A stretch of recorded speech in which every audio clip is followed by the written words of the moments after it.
Friends नमस्कार। आप लोगों को बहुत बहुत धन्यवाद मेरा चैनल सब्सक्राइब करने के लिए, लाइक करने के लिए और कमेंट करने के लिए। आपके बहुत बहुत धन्यवाद, आभार व्यक्त करता हूँ आप सभी का।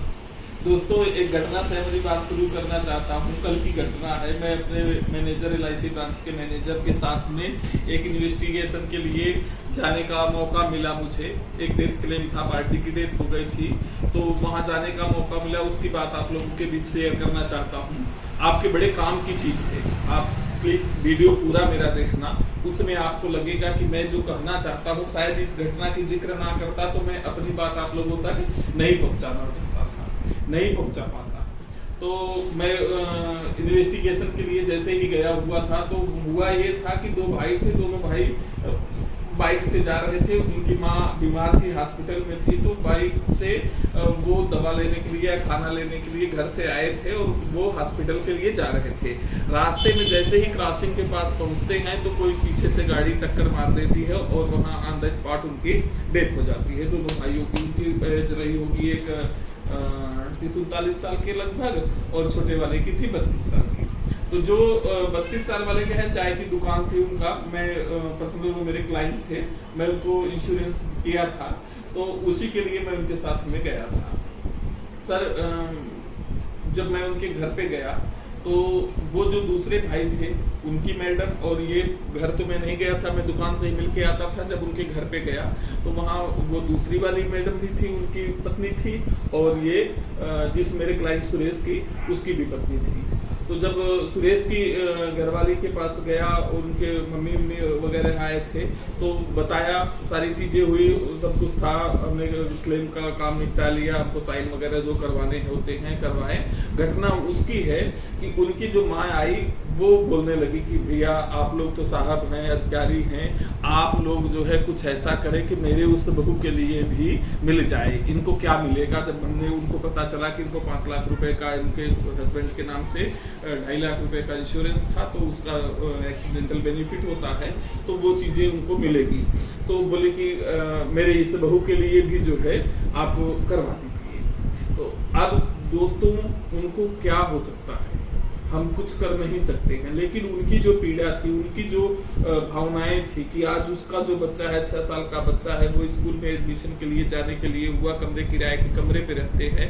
अब उनका परिवार कैसे चलेगा? पैसा ऐसा नहीं उसको जरूरत नहीं है, इसको जरूरत थी, उसको जरूरत नहीं है, इसकी भी जरूरत है और उसकी भी जरूरत है। लेकिन देखो दोनों का डिफरेंस क्या हो गया कि इसने अपने लिए, उसकी औकात नहीं थी उस समय, वो 2.5 लाख रुपए का इंश्योर भरने का, प्रीमियम भरने की उसके पास पैसे नहीं थे। उसको हमने बताया, उसके दिमाग में वो क्लिक कर गई कि यार पाठक जी सही कर रहे हैं, आप जैसा बेहतर समझो, मेरे लिए कर दो।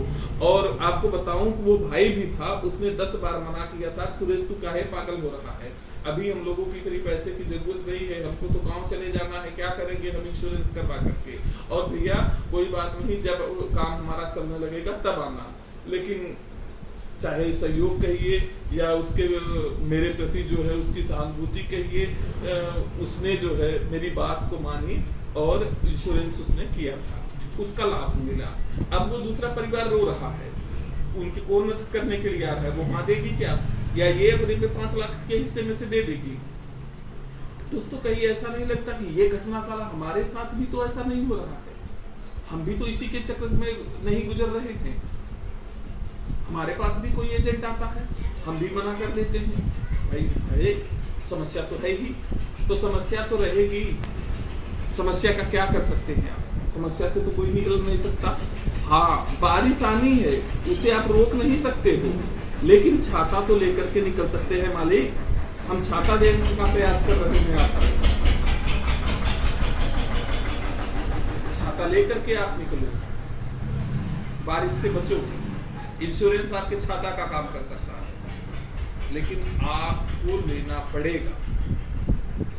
याद रखें, कामयाबी एक बार दरवाजा खटखटाती है और नाकामयाबी बार बार। लेकिन मैं आपको बोलता हूँ, कामयाबी एक बार दरवाजा खटखटाती है और LIC का एजेंट बार बार दरवाजा खटखटाता है, और जब तक कि आप खोल ना दो, बशर्ते खोलो तो सही।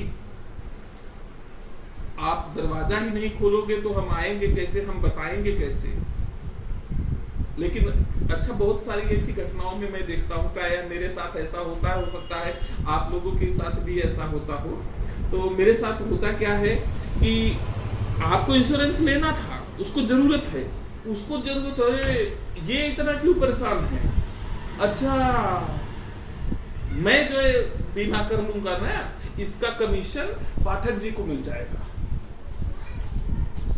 तो नहीं, मैं बीमा नहीं करूंगा क्योंकि कमीशन तो पाठक जी को मिलेगा। तो भैया पाठक जी को क्या लगता है, तुम बीमा नहीं करवाओगे तो पाठक जी को कमीशन नहीं मिलेगा। पाठक जी एनीबडी कोई हो सकता है, कोई भी वो इंश्योरेंस एडवाइजर हो सकता है। तो आप जो बीमा नहीं करवाओगे, आप इंश्योरेंस नहीं लोगे तो एडवाइजर को कमीशन आना बंद हो जाएगा। उसका तो काम चल रहा है, आपके बिना भी चल रहा है। जब आप इंश्योरेंस उससे नहीं करवा रहे हो ना, तब भी उसका इंश्योरेंस चल रहा है। सोचना तो आपको है, आपको सोचना पड़ेगा। वो जो व्यक्ति एडवाइजर आपके दरवाजे पे खड़ा हुआ व्यक्ति है, वो आपसे कुछ लेने नहीं आया है, बल्कि आपको देने आया है। देने क्या आया है, आपकी बिटिया का वो सपना देने आया है, जब वो 25 साल की होगी, दुल्हन बन करके अपने ससुराल जाने को होगी, तब वो 10 लाख रुपए का सपना आपको देने आया है कि ये 10 लाख रुपए के लिए आज आप 2000 रुपए बचाना शुरू करोगे तो वो मिलेगा। लेकिन आपको लगता है कि ये तो बंदा कमीशन के लिए काम कर रहा है, तो उसके कमीशन पे मालिक मत जाओ। और भाई मैं एक रिक्वेस्ट है, विनती है कि ये अपने परिवार के प्रति आप लोग सोचिए। किसी दिन भगवान न करे आपके साथ ऐसी घटनाएं हो जाएगी, तो जिस परिवार के लिए आप इतना कुछ काम करते हो, ये परिवार कहाँ जाएगा? इसे भीख मांगने के लिए छोड़ दोगे? इसे मजदूरी करने के लिए छोड़ दोगे? उस बच्चे को, जिस बच्चे को आप जरा सा मिट्टी भी लग जाता है तड़प उठती है, आप उस बच्चे को ऐसे खेलते रहते झुग्गियों में, झोपड़ियों में पलने के लिए छोड़ दोगे? उसके सपने को आप कुचल डालोगे? अगर आप उसके प्रति समर्पित हो तो छोटा ही सही, जितनी मर्जी कर सके, जब भी हो, जितनी औकात हो, औकात से बढ़कर हमें क्या होता है, हम जिस मिडिल क्लास फैमिली के लोग हैं, जो आप लोग मेरे वीडियो को जो देख रहे हैं, उनके परिवार को आगे किस तरीके से ले जाएं, वो आप ले जा सकते हैं। अपने परिवार की जिम्मेदारी मुखिया आप हो, आपको ही करना पड़ेगा। हो सकता है इसके लिए आपको परिश्रम अधिक करना पड़े, तो करो मेरे भाई, आप करो, क्योंकि आगे चल कर के वो बच्चा जो आपका सपना पूरा करने के लिए तैयार हो रहा है, उसको उसकी जरूरत पड़ेगी। जब उसको जरूरत पड़ेगी तब आप यह नहीं बोल सकते बेटा हमारे पास तो इस समय बैलेंस नहीं है। वो बैलेंस आपको बनाना पड़ेगा। इसके लिए आज से ही मेहनत करो।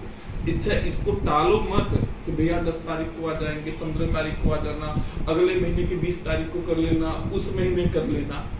अरे भैया हम यही तो 1 घंटे से आपको बता रहे हैं कि 10 तारीख तुमने देखा क्या? हम आज बात करके जा रहे हैं, कल तुम्हारे साथ हादसा हो जाए तो 10 तारीख को क्या कर लोगे? तुम 2 महीने का गारंटी ले रहे हो, तो अगले 2 महीने तक आपको बीमार नहीं पड़ोगे, आपको के साथ कोई दुर्घटनाएं नहीं होगी, आपके साथ कुछ बुरा नहीं हो सकता है। जब हो जाएगा तब क्या करोगे? उस तब के लिए की व्यवस्था आपको आज ही करनी पड़ेगी। मेरे एक वीडियो से आपको शायद समझ में नहीं आ सकती, लेकिन ये जरा 2 मिनट का समय निकालना, मेरी बात को ठीक लगे आप सोचना करिए। 1 मिनट भी अपने माइंड को प्रेशर दीजिए, सोचिए कि इस परिवार का क्या होगा जिस परिवार के लिए हम यहाँ तक आए हुए हैं। इस परिवार को कभी हम अकेले में छोड़ करके चले जाएंगे तो इनका क्या होगा, आपको समझ में आ जाएगी।